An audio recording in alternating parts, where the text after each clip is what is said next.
Christian tradition holds that Jesus Christ was born on December 25th, Christmas Day.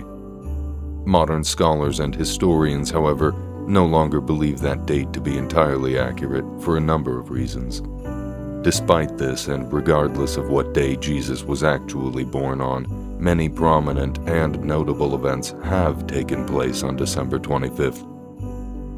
From the first recorded Christmas celebration to the frigid and merciless battlefields of the American Revolution, these are three stories of notable events that took place on December 25th.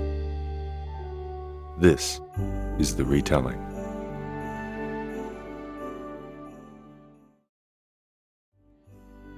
The first recorded Christmas celebration taking place on December 25th was in the year 336 CE, during the reign of Emperor Constantine, when the Church of Rome officially began celebrating the 25th as the day of Jesus' birth. Emperor Constantine was a Christian, sort of, and he had made Christianity the state religion of the empire. 11 years earlier at the Council of Nicaea, Constantine had called together as many leaders of the Christian church as he could in an effort to come to some consensus on the details of the faith. At the time, Christianity was still relatively new as far as religions went, and different groups believed and practiced different things. Constantine wanted to put an end to all of that. He wanted a united common religion to bind his empire, not a quarrelsome, disorganized faith that would fracture over the details. So it was that during the reign of Constantine, many of the customs and traditions associated with Christianity were established, including Christmas Day being celebrated on December 25th. That being said, there is little to no evidence of what that celebration would have actually looked like. For centuries, the Roman Empire had honored the December celebration of Saturnalia, a multi-day holiday honoring the god Saturn, during which time the people celebrated by singing, dancing, playing games, gambling, feasting, watching parades, and taking part in ceremonies. There was a tradition of role reversal, where slaves became masters for a day and their masters were forced to serve them, though how seriously this was carried out is hard to say, and the act may have been more ceremonial than anything else.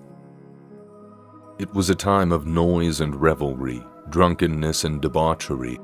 It was a reinvigorating winter celebration that culminated on the 23rd of December with the Feast of Saturnalia, in which a lavish and expensive feast was held in the public forums for all to attend.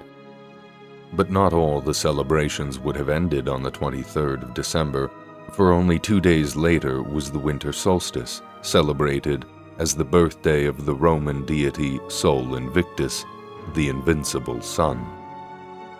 This too would have been a holiday honored by the Romans, a time to give thanks to the invincible, everlasting sun that rose each day and brought light to all things.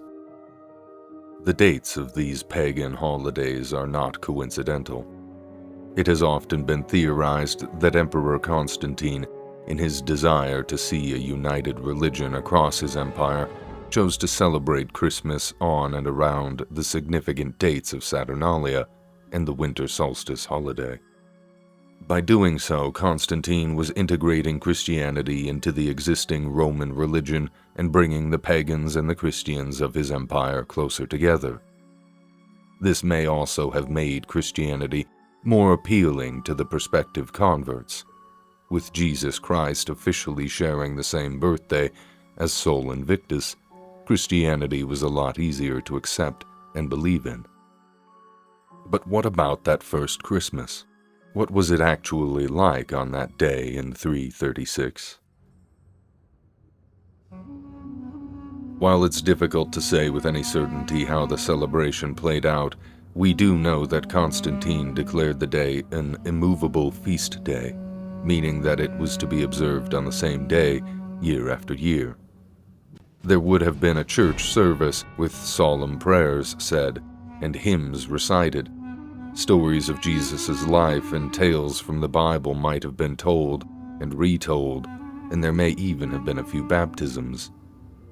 These services might have gone on for hours or taken place multiple times throughout the day. Later, there would be a grand feast.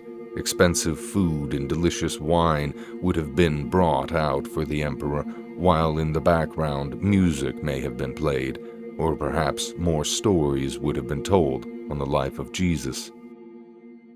Echoes of the Roman Saturnalia would have been seen and felt everywhere in the celebration, from the feasting and the singing, perhaps even down to the exchanging of gifts. While it's difficult to say exactly what the celebrations of the first Christmas were like, we do know what they weren't like. Despite Constantine's best intentions, the first Christmas was not a unifying feast day for all of the empire. Not only would Christians and pagans remain divided, many Christians didn't even go along with the declared holiday, skeptical of its date and its association with pagan traditions. Saturnalia was still a recognized, or at the very least, well-remembered holiday for the so-called pagan citizens of the Roman Empire, and they may still have been celebrating Saturnalia during the time of the first Christmas. Constantine and the Church of Rome may have declared the 25th of December as Jesus' birthday, but when it came time to establishing the day as a grand holiday, they fell short. Saturnalia would soon die out, its feasts and traditions being integrated into the religion of the empire. But that being said, Christmas would not become widely celebrated as a holiday for a few more centuries to come. Even after the holiday had been embraced by Christendom, many of the symbols and traditions we associate with it today, symbols like the mistletoe, Christmas tree, or St. Nicholas, would not be integrated for many more years still to come.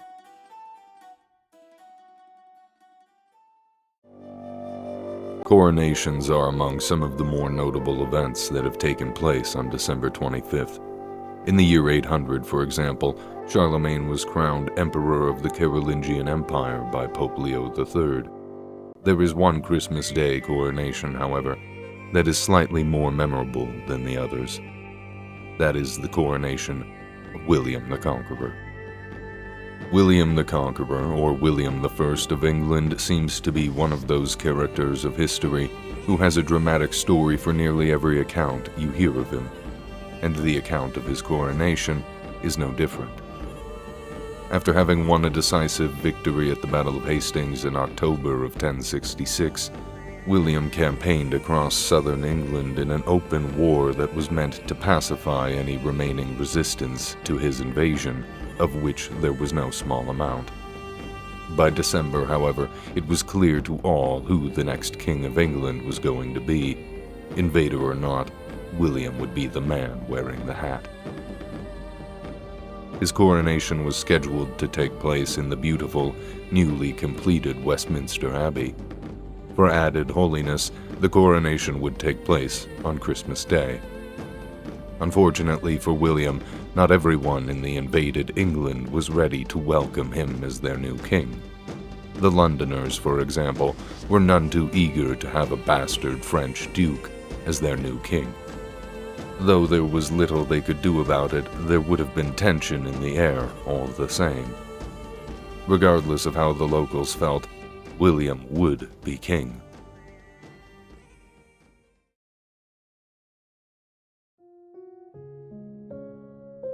On Christmas Day, 1066, the streets of London were packed with throngs of peasants, clergy, and nobles from both England and Normandy who had come to witness the coronation of the Conqueror.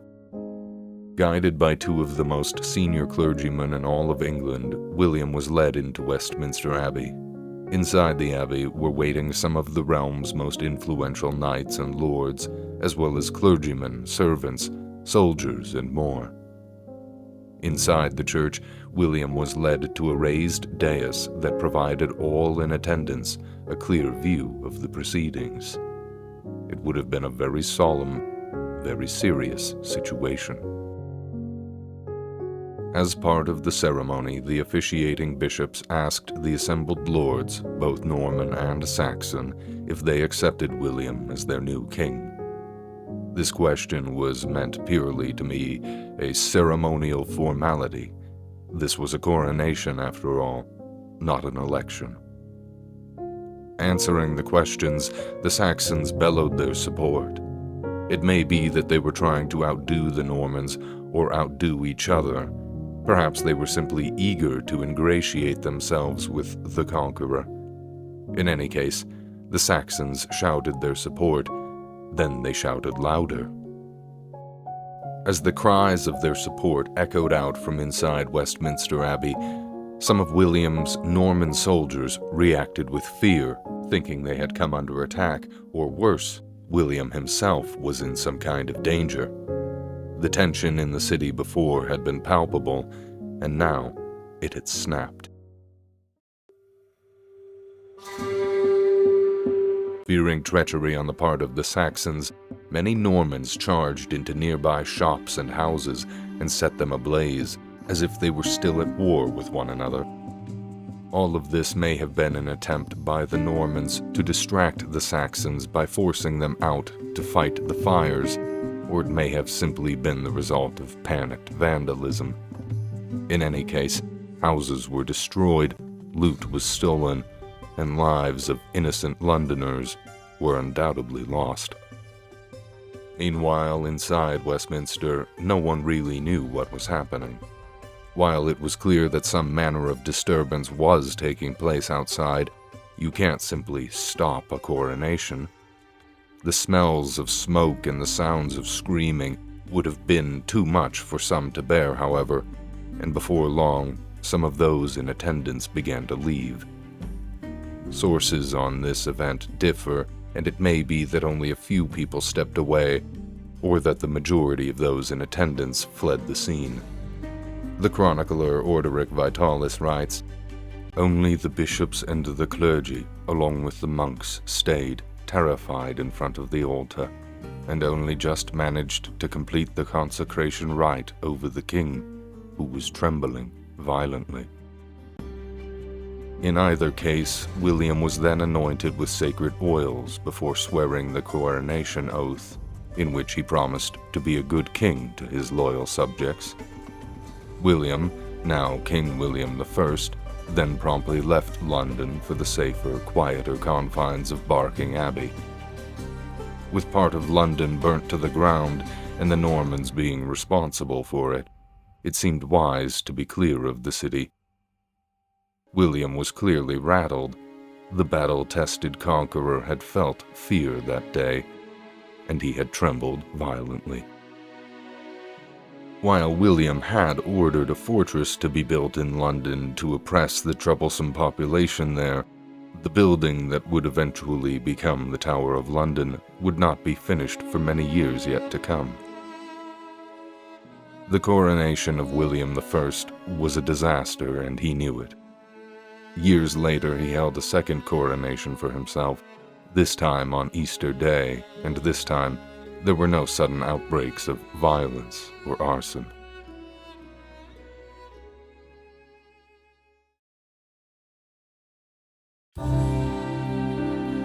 Christmas is meant to be a time of love, family, peace on earth, and goodwill to men, even in times of conflict.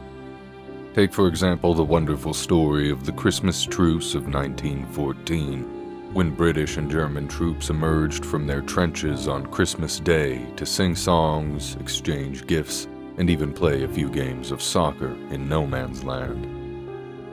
It's a touching tale of just how unifying the Christmas spirit can be. This next story is not that. This next story is not about a bunch of cold, war-weary Germans in Europe during the First World War. This story is about a bunch of cold, war-weary Germans in New Jersey. This is Christmas, 1776. By the winter of 1776, things were not going well for George Washington and the Continental Army. Though they had started the year off strong, forcing the British out of Boston in March, and signing the Declaration of Independence in July, by December the tide of war had shifted, and the Continental Army had suffered defeat after defeat at the hands of the British Empire. In August, the revolutionaries had suffered a major defeat at the Battle of Brooklyn, then another at the Battle of White Plains in October. In November, the British had captured Fort Washington and Fort Lee, driving General George Washington and the remnants of the Continental Army into Pennsylvania. At the start of the war, General George Washington led some 23,000 volunteer soldiers. By December, that same army numbered no more than 4,000. The campaign year had been hard on the revolutionaries, and the winter only added to their miseries. As they withdrew further and further south, many of Washington's men who had not been killed or wounded had deserted the cause. Washington himself was despondent. Pursuing his army was one of the mightiest fighting forces the world had ever known, the British Empire. 25,000 redcoats bolstered by a force of German mercenaries called Hessians, who were famed for their skill and brutality. They had Washington outmanned, outgunned, and nearly outmaneuvered.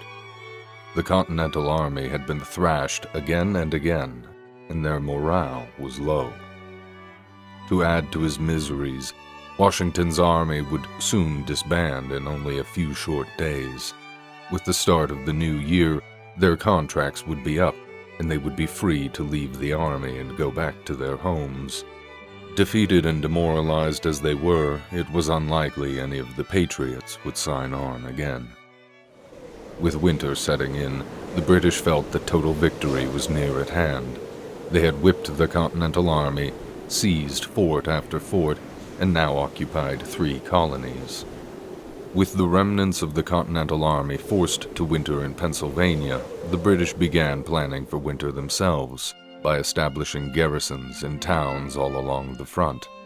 It seemed the Americans had lost their spirit and will to fight. All the British had to do now was wait out the winter and watch Washington's army dissolve. Unfortunately for the British, it wasn't that simple. The Hessians they employed were violent, oppressive occupiers. As they occupied New Jersey, these Germans robbed and harassed anyone they could, revolutionary or loyalist. They stole supplies, occupied homes, and harassed the locals to no end, which soon gave rise to small bands of New Jersey revolutionaries who would harass Hessian forces wherever and whenever they could. The violence and brutality of the Hessians had done nothing but turn the locals against them.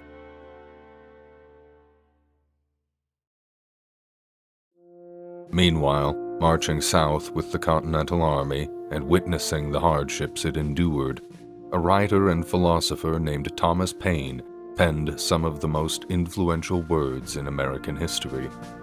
In his essay, The American Crisis, Paine wrote, "These are the times that try men's souls. The summer soldier and the sunshine patriot will, in this crisis, shrink from the service of his country. But he that stands it now deserves the love and thanks of man and woman." Thomas Paine was no mere writer. Author of Common Sense, the essay that popularized the call for independence, he was nothing short of the voice of the American Revolution. His words mattered. His essay, American Crisis, was a call to action, a rallying cry for an army whose morale had been crushed. It was read all throughout Washington's demoralized army, in tents and around campfires, warming men's hearts with the fervor they needed to carry on the fight. In the bitter cold and gloom that was the winter of 1776, Thomas Paine's words gave rise to a faint sense of hope, a faint sense that not all was lost. All George Washington and the Continental Army needed now was a miracle. Maybe a Christmas miracle? Fortunately for them, that was exactly what Washington had planned. All throughout the Continental Army's retreat, General George Washington had been waiting for the right moment to strike. Now, he believed, that moment had arrived. For days, Washington had been secretly planning an attack on the occupied settlement of Trenton across the river in New Jersey. Washington had learned that, although numerically superior to the Continental Army, the British Empire's forces were spread thin, forced to occupy large swaths of territory that they had captured. In Trenton, the story was no different, with the settlement being occupied by a relatively small force of Hessian mercenaries that were miles away from their nearest allies. Washington's plan? A surprise river crossing on Christmas night, in which he would move his army across the half-frozen Delaware River, then march on Trenton as quietly as possible, and assault the Hessian forces there in a vicious surprise attack. It was risky. Washington, even with the recent arrival of reinforcements, only had about 2,400 men who were combat-ready. Still, at this phase of the war, with the men's contracts up in only a matter of days, there was little else he could do. To ensure a decisive victory, Washington had made plans for his generals to cut off any routes of retreat that the Hessians might use to escape Trenton. It was a bold plan. Moving an army is difficult at the best of times, moving an army across a river even more so. It was a nightmare of logistics. There were horses, wagons, weapons and ammo, food and supplies that needed to be moved, 18 artillery pieces, and the crates of shot and barrels of powder that needed to fire them. And all of that was excluding the soldiers themselves, most of whom wouldn't have known how to swim. Then there was the river itself, cold and treacherous, half frozen over and littered with floating chunks of ice big enough to pose a threat to even the largest ferries. Washington and his generals had to manage it all in the dark, and they had to accomplish it while remaining undetected. If anything went wrong in the crossing, if any guns were lost or groups of men drowned, the war could be over. If the Hessians learned the Americans were coming and readied a defense, the war could be over.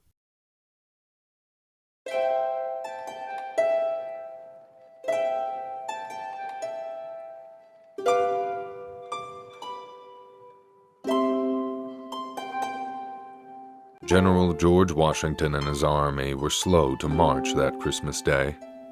The weather was against them, as rain turned to sleet, then to snow. To make matters even more challenging for the men of the army, they were to march as quietly as possible. It was a grueling, difficult march, and by the time the army arrived at the Delaware River, it had gone dark, and the weather was now well and truly against them. They were hours behind schedule. A fleet of Durham boats and ferry boats waited for them, skillfully requisitioned and manned by the colonial army's closest equivalent to a Marine fighting force, the 14th Continental Regiment, better known as the Marbleheads.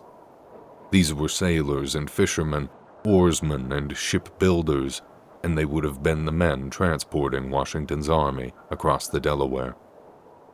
General George Washington was the first across the river, leading his army to the other side through the darkness and between the floating chunks of ice.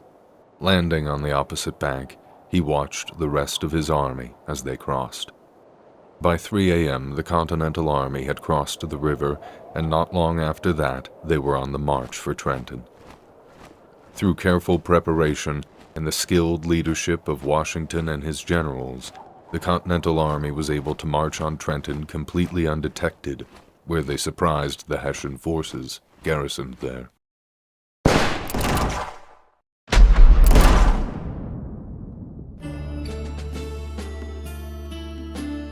Caught off guard, the Hessians struggled to rally themselves, though not because they were drunk, as the popular legend says, but because they were exhausted. Contrary to being relaxed drunkards, the Hessians in Trenton were alert and on edge. For weeks they had been skirmishing with those new groups of New Jersey militia that had sprung up after their state had been occupied. The Hessian commander, Colonel Johann Rall, had ordered that his men sleep in their uniforms and keep their weapons ready and nearby. By the time of Washington's surprise river crossing on Christmas night, the Hessians had been on high alert for weeks, and they were exhausted.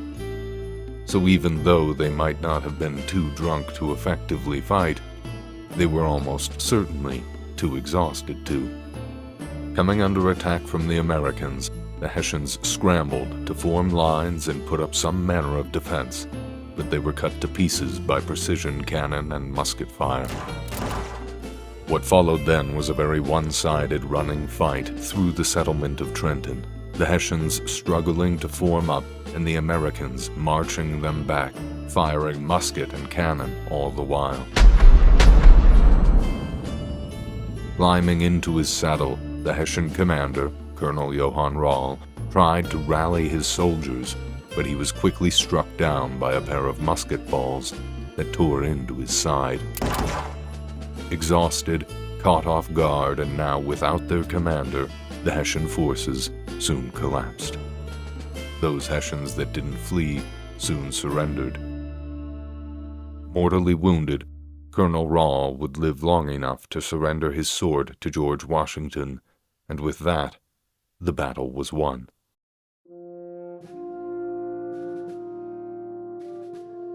As the smoke cleared, the casualties were counted. Of the 1,500 Hessian soldiers that had been stationed in Trenton, over 900 of them were casualties. As for Washington's 2,400 soldiers of the Continental Army, 0. Though several had been wounded in the fighting, Washington only reported a total of 2 deaths, and those from exposure, not from fighting. George Washington's crossing of the Delaware and the Battle of Trenton were both complete successes. In winning the battle, when he did, he proved that he not only was a capable commander, but that his ragtag army of volunteers could perform incredible maneuvers and win decisive battles. The victory was a boost of confidence for Washington and a boost of morale for his army. And though the victory at Trenton was a well-deserved, much-needed one, the war was still far from over. But all of that is a story for a different time.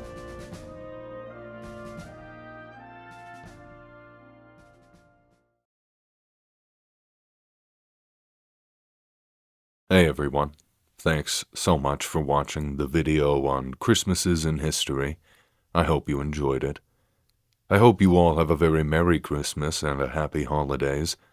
Avoid coronations, maybe, and perilous river crossings. This will be my last video of the year, so I just wanted to give a big thanks to everyone who has supported me and helped my channel grow throughout the year. I've got more videos planned, so stay tuned for those, and I'll see you in the next one.